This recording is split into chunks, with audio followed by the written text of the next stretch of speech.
but is a voice of billion Indians who were promised Achhe Din and who today struggle to survive under the weight of soaring costs.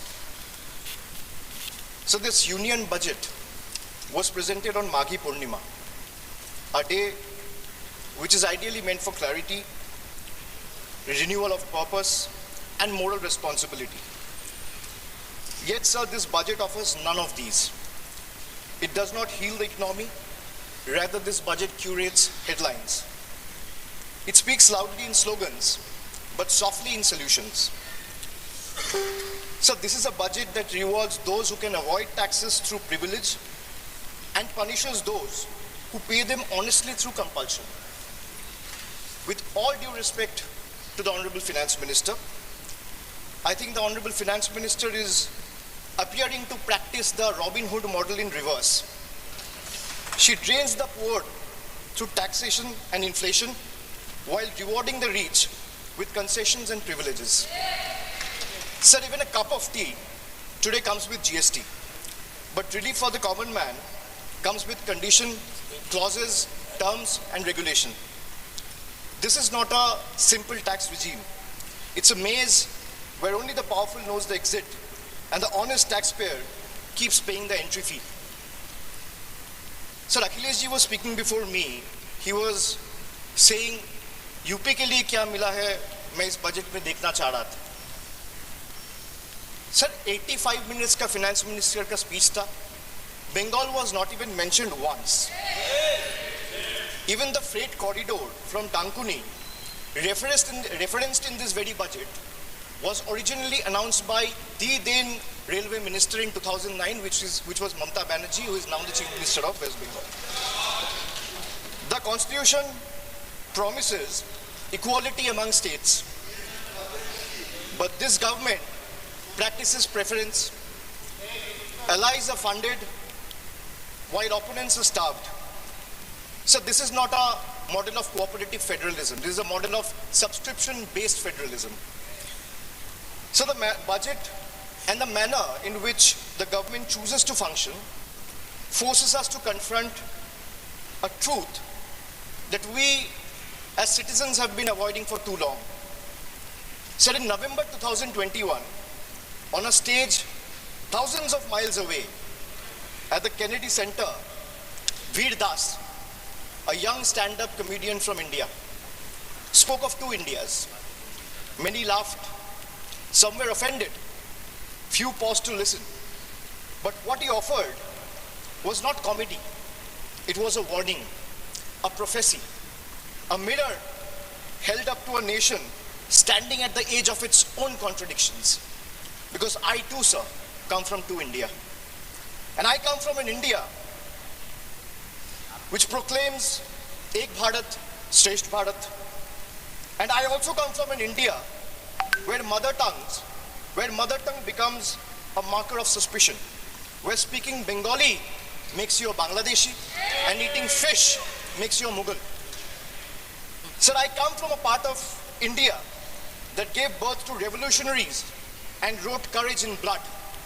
And I also represent an India where saying Joy Bangla or singing Amar Sonar Bangla is enough to strip you and brand you a labeled Ghuspetia.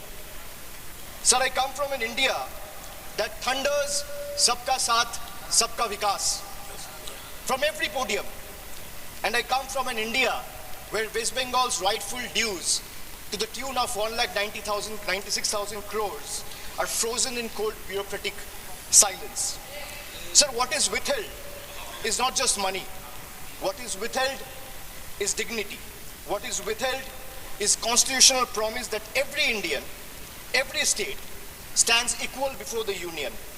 This is not governance or federalism, sir. This is a message that you stand in line or you'll be made to pay the price.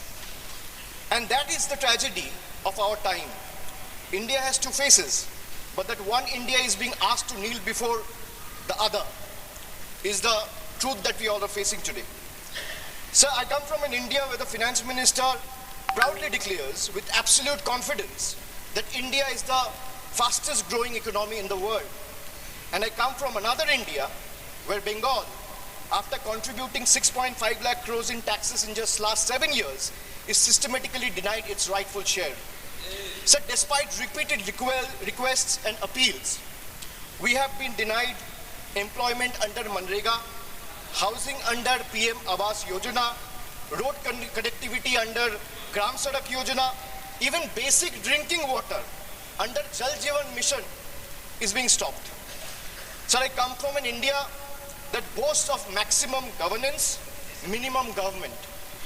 And I also come from an India where governance means abandonment, where the poorest are forced to fight for roti kapra makan, where wages are held hostage, where houses are sanctioned on paper but erased in practice, where even drinking water becomes a bargaining chip in a political vendetta.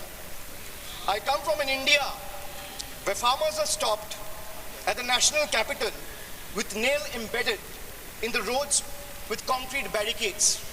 And I also come from an India where terrorists can enter the national capital and carry out blasts killing 15 innocent people.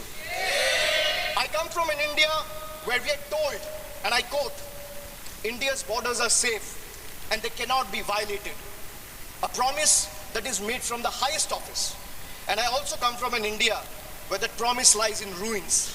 Terrorists crosses our border, infiltrated heavily guarded militarized zones like Pahalgam, and gunned down 26 innocent civilians under broad daylight. And Honorable Sir, all of these, the abandonment, the broken promises, the selective cruelty, it's not random, it's not accidental. It flows from a single unmistakable principle of this budget. So this budget is built on a single unmistakable principle, that is triple. Triple, teen. A writer once said, there are three kinds of lies. Lies, damned lies, and statistics. Modern India lives with three certainties: pressure that mounts, taxes that multiply, and trust that is betrayed. So today, India lives under triple pressure, triple taxation, and triple betrayal. Triple. So let me place before this August House my 10 principles of triple. Sir पहले है triple tax trap. एक आम इंसान को लगता है मैं एक बार इनकम टैक्स दे रहा हूं, but I will explain to the chair and share with this august house that how a common man is being taxed 3 times over, not once, twice, but thrice. So the first blow is the income tax. The salaried citizen pays tax even before the salary reaches his bank account. There is no escape, no negotiation, no adjustment made for inflation. In today's India, honesty doesn't pay, it costs. So number 2 is GST. From the first biscuit with the morning tea to a school notebook, from sugar and spices in the kitchen to the electricity bills, from hospital expenses to medical expenses, from soap in the bathroom to the software at work, indirect taxes follows everywhere. Sir, जहां सरकार की welfare schemes नहीं पहुंचती है, वहां भी GST पहुंच जाती है. The government celebrates record GST revenue, but this number do not reflect growth or prosperity. They reflect a system squeezing revenue from consumption, often from necessity, not choice. So third tax is inflation, the most silent tax of all. The tax that rises without permission and collects without responsibility. It's a slow leak in the common man's wallet. For the middle class, inflation feels like the salary comes on time, but it doesn't last the month. The same grocery list costs more, the same school fees feel heavier, and the same electricity bill shocks more than even before. Nothing extra is being bought, yet money disappears faster. It quietly eats into savings meant for children's education, family travel, medical emergency, or old age. So I come from an India that proudly calls itself a Vishwa Guru. And I also come from an India that is teaching the world how to extract triple tax out of a single citizen. So my triple number 2 triple pain of proving your existence. So let us be honest. Voting today is no longer considered enough. Having one's name on the electoral rolls for decades is no longer enough. Even service to the nation is no longer enough. You may be a decorated soldier, a Nobel laureate, a sitting High Court justice, or even a member of this august house, and still you have been asked to prove that you belong. This strikes the heart of Article 326 of the Constitution, which guarantees adult citizens the right to vote. So in Bengal alone, 150 lives have been lost in the last couple of months, and nearly 1 crore people are today being treated as suspects. If electoral rolls are so unreliable that every citizen must continually reprove their legitimacy, then by that same logic, sir, the legitimacy of this very house, formed on the basis of this very electoral rolls, is itself questionable. Yes. So my triple number 3, and I'll talk of 3 betrayal. First betrayal is when the global crude oil prices crash, Indian citizen sees no benefit. Instead, the common man is generally offered ethanol mixed petrol at a premium, paying extra for a policy experiment he neither demanded nor benefits from. My second betrayal, the government boasts of bullet trains, which Akhileshji has also mentioned. While fancy trains make the headlines, only 4% of the network is safeguarded with kavach, leaving ordinary travelers exposed to risk. Third betrayal. So the ordinary Indian doesn't ask for any miracle. They ask for clean air to breathe, clean water to drink, safe roads to return home, and affordable health care while life falters. Even these simple hopes remain uncertain. An ordinary citizen pays income tax to buy a vehicle. Or for example, an ordinary citizen pays income tax to earn, a road tax to buy a vehicle, and toll tax to drive it on the road, often broken, unsafe, and unfinished. So 3 payments on one journey. अगर एक इंसान income tax दे रहा है, तो एक गाड़ी को सड़क पे चलाने के लिए सर उसको 3 बार टैक्स देना पड़ता है। एक है इनकम टैक्स, दूसरा है रोड टैक्स, तीसरा है toll tax. That is why I said 3 betrayals. So now I'll come to triple bonanzas for the rich. So this budget reveals a clear pattern. First, a triple bonanza for the elites and a triple lock on the poor. So top 10% of this country now corner 57% of nation's income and 65% of its wealth, while the bottom half survives on just 6.4%. In this economy, money earns money, but survival earns nothing.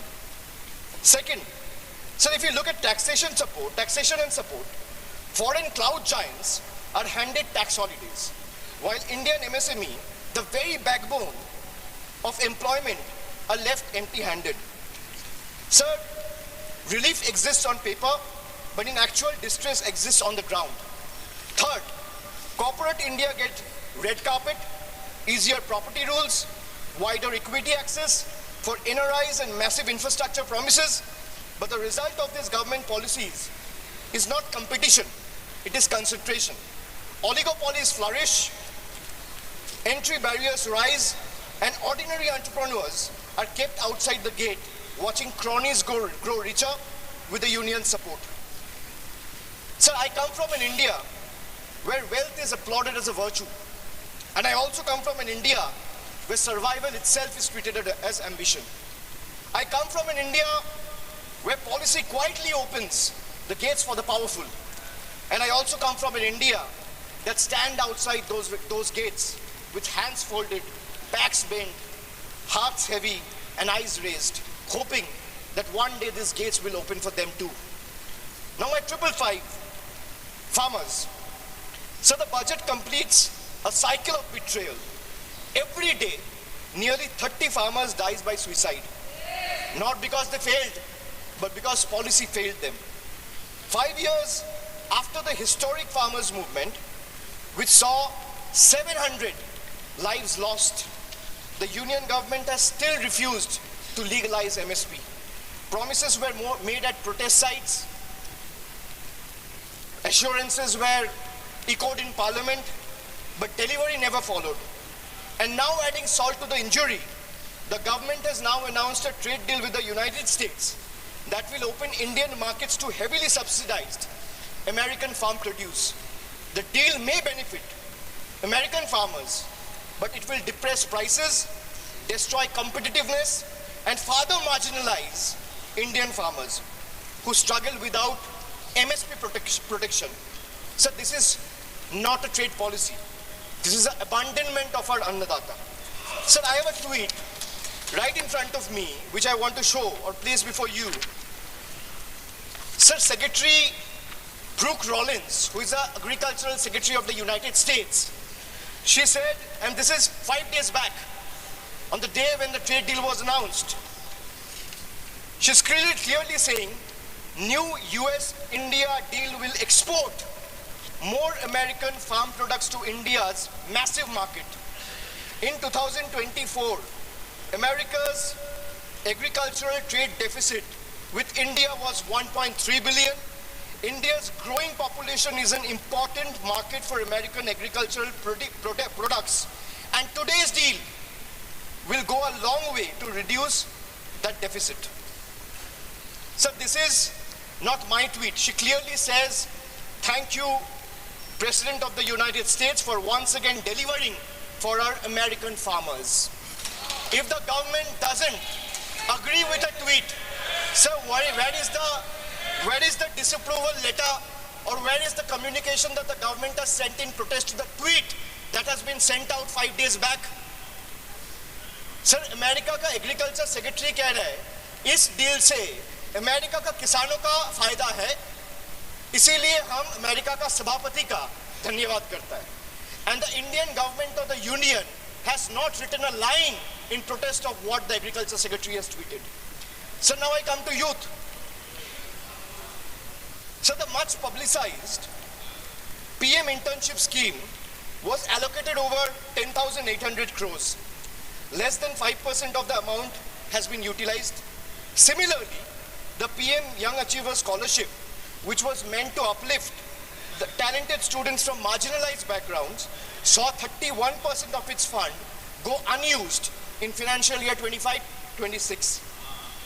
Sir, if I speak of women, more than 86 women are raped every day in this country. A number that reflects systematic collapse, not isolated crime. Sir, Bengal exercised its constitutional authority and passed the Aparajita Bill, a stringent anti-rape law providing the strongest deterrence against crime against women. So the bill was duly sent to the union through the governor about 18 to 19 months ago. For a year and a half, it has remained pending without any decision. So when a democratically passed law maintained to strengthen protection is left in a limbo, it expresses a lack of intent. This reminds me that I come from an India that promises to double farmers' income. And I come from an India where 1,11,174 farmers and agricultural laborers, brothers and sisters, have been forced to commit suicide. I come from an India which launched Beti Bachao, Beti Padhao. And I come from another India where every 16 minutes a rape or a crime against women is being reported. So now I come to 3 cracks in the constitution. Number 1, so hatred has now been normalized. It has moved from margin to the mainstream. So if I talk about cases registered for promoting enmity between religious and social groups, the number of cases has doubled between 2021 and 2023. And this rise didn't happen in silence. It happened alongside political speeches, public rallies, and calculated dog whistles. When hate goes unpunished, it spreads. When it spreads, minorities pays the price. Second, hate is no longer whispered. It has become a broadcast. So our country has documented more than 1,300 hate speeches in a single year. When such volume of hate fills public space, the government refuses to act decisively, swiftly, then the message is clear, sir. Intimidation is tolerated and silence is the union's policy. Third, the education empowerment scheme under the Ministry of Minority Affairs has just used 8% of its total funds, while the 35% of the ministry's allocation, 27% under tribal affairs, and 28% under scheduled tribes remain unutilized. So even schemes like a scholarship like Maulana Azad National Fellowship, pre-metric scholarship, and Paro Pradesh have been hollowed out. So now I come to 777, which is the triple power grab. Over the last decade, the government has treated institutions as the government's own personal property. So the parliament is silenced, debates are curtailed, scrutiny is abandoned, and even the deputy speaker's post is kept vacant because dissent is inconvenient. So investigating agencies no longer investigate, they intimidate, chasing the opposition with raids and arrests.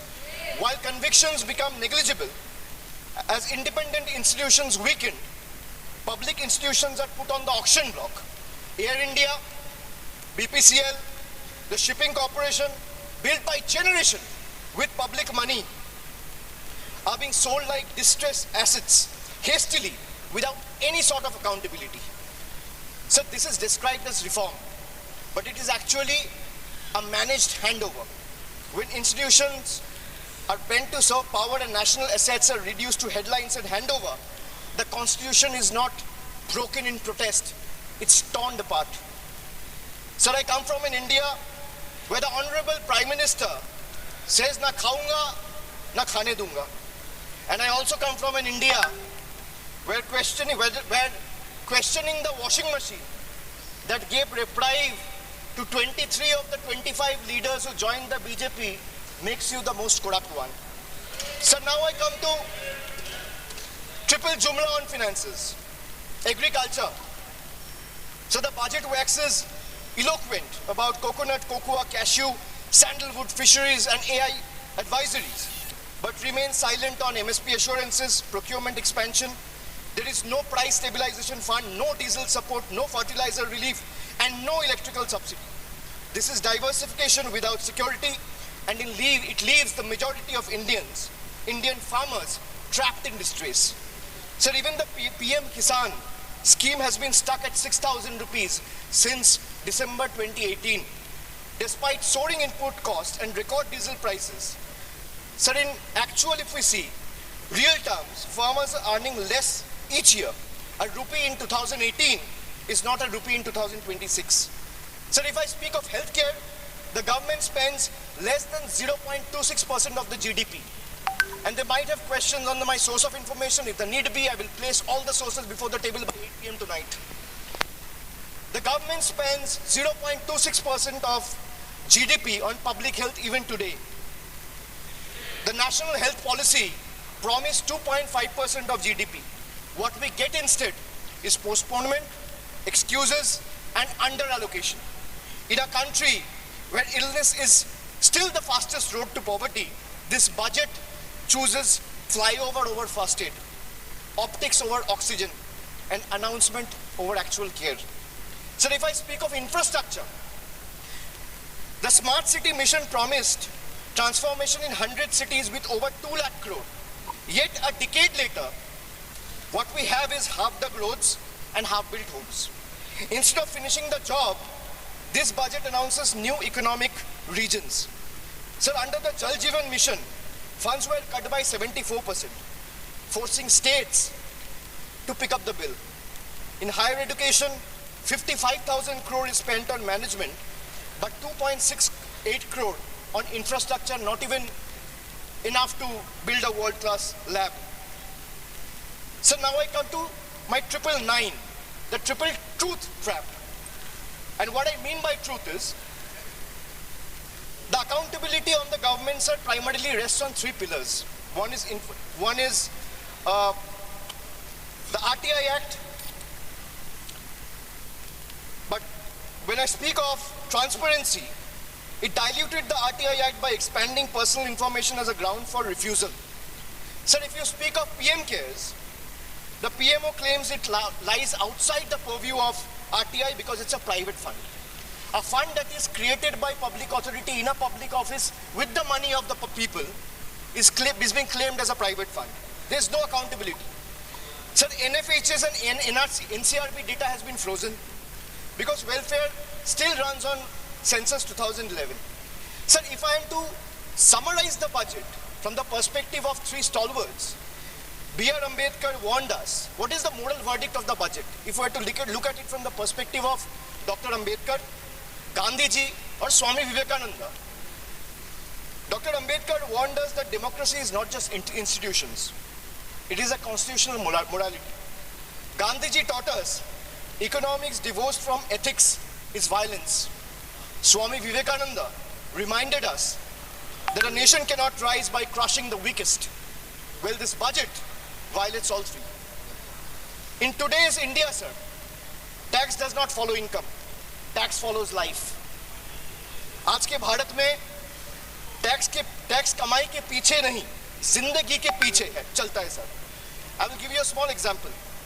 A baby is born, his milk and diapers are taxed. He grows, his education is taxed. He studies, his books, pencil and mobile data are taxed. He starts earning, his income is taxed. He saves for future, his savings are taxed. He spends to survive, his survival is taxed. He goes to work, his fuel is taxed.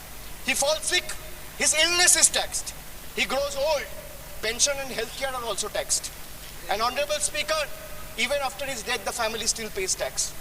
बच्चा पैदा होता है, दूध और diaper पर tax, पढ़ाई शुरू होती है, शिक्षा पर टैक्स, किताबें, notebook, pen, pencil, mobile data, सब पर टैक्स. कमाई शुरू होता है, इनकम पर टैक्स. सर, बचत करता है, बचत के ऊपर टैक्स. जीने के लिए खर्च करता है, खर्च पे टैक्स. काम पर जाता है, पेट्रोल डीजल पर टैक्स. बीमार पड़ता है, इलाज और दवाई पर टैक्स. बुढ़ापा आता है, पेंशन और इलाज पे टैक्स. और मौत के बाद भी सर, शोक सभा में अगरबत्ती जलाने के लिए भी परिवार को टैक्स देना पड़ता है. This summarizes the budget. Sir, I am addressing the chair. I'm sure the finance minister will have a reply ready. When she is given the opportunity to speak, she can quote me, and if I am misleading the house, she can take my name and then place her arguments. Sir, from a baby's first milk to a citizen's final farewell, this government taxes life at every step. जन्म से लेके अंतिम संस्कार तक हर कदम पर tax. ये reform नहीं sir, ये लाइफ टाइम टैक्स ट्रैप है. Sir, now I come to 10-10. मेरा लास्ट ट्रिपल, मैंने 9 ट्रिपल का बात किया, अब 10वां कर रहा हूं. Sir, I will and with 3 dates, 3 moments of history: 2016, 2021 and 2024. 3 elections, 3 verdicts, 3 decisive defeats for the BJP in West Bengal. Yes. And after this triple defeat, a 4th one is no longer a warning. It is approaching. Sir, मैं ज़्यादा घुमाऊंगा नहीं. Let me come straight. Sir, the government want to punish Bengal. Let them proceed. We won't bow. You want to freeze our funds? We will persist. मैं क्यों कह रहा हूँ persist? क्योंकि पीएम आवास से लेके, सड़क से लेके, मनरेगा से लेके सारे पैसे बंगाल के पिछले 5 साल से ये सरकार ने रोक के रखा है. प्रधानमंत्री ने आत्मनिर्भर भारत की बात किया है, हम स्वनिर्भर बंगाल क्या होता है काम करके दिखाया है. So you want to punish Bengal? Proceed, we won't bow. You want to freeze our funds? We will persist. You want to profile and persecute our youth? We will protect them. You want to starve our schemes? We will sustain our people. Bengal's spine was not ever bent by surrender, nor softened by sermons of hate. It is forged in struggle, tempered in sacrifice, and is not for sale. Go ahead, send your audits. We will answer them. Unleash your agencies. We will confront them. Delay our clearances. We will chronicle every day stolen. Every stolen day. But remember this. Files can be frozen. Funds can be stalled. Voices can be suppressed. But memories can't be erased. And when the people rise, and the ballot breaks the silence, we will settle the final account. You will wear the mask of the union. We will raise the mirror of the people. And when truth looks back, power will bend and we'll have to blink first. So this reminds me again that I come from an India that celebrates labor as a backbone of the economy. The hands that build our highways, factories, ports, cities, this parliament. But I also represent an India where that very labor, when it travels from Bengal, is no longer seen as a labor, he's seen as a suspect. Yeah. Punished for the language he speaks. I come from an India where Northeast is proudly called Ashta Lakshmi. And I also come from an India where Manipur bled for 864 days and the Prime Minister found no time to visit. I come from an India that derives its vocabulary from Ishwar Chandra Vidyasagar. And I also come from an India where Vidyasagar's bust was vandalized by ruling party at the center. I come from an India where we worship Ma Durga as Supreme Shakti. And I also come from an India where Ma Durga's ancestry is questioned by BJP leaders. So I really come from two India. And honestly, I'm tired of explaining this house which India I belong to. Because the truth are, they both exist. And until and unless we acknowledge the second one exists, we will never be able to be the first one we claim to be. So budgets can divide, politics can polarize, power can pretend, but there's something deeper than budgets, older than governments, and stronger than fear, which is the moral imagination of the people. When institutions weaken and language loses its faith, it is our literature, our culture, our shared memory that rises to remind the nation of who it is and who it must never cease to be.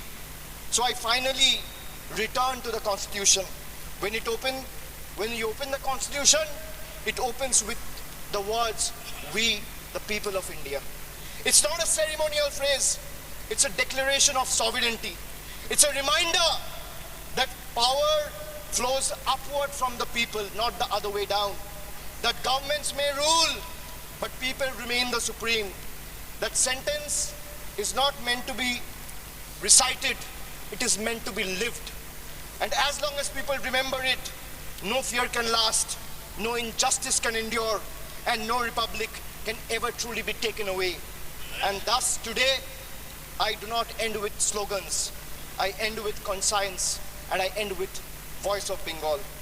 এই মৃত্যু উপত্যকা আমার দেশ না, এই জল্লাদের উল্লাস মঞ্চ আমার দেশ না, এই বিস্তীর্ণ শ্মশান আমার দেশ না, এই রক্তস্নাত কসাইখানা আমার দেশ না।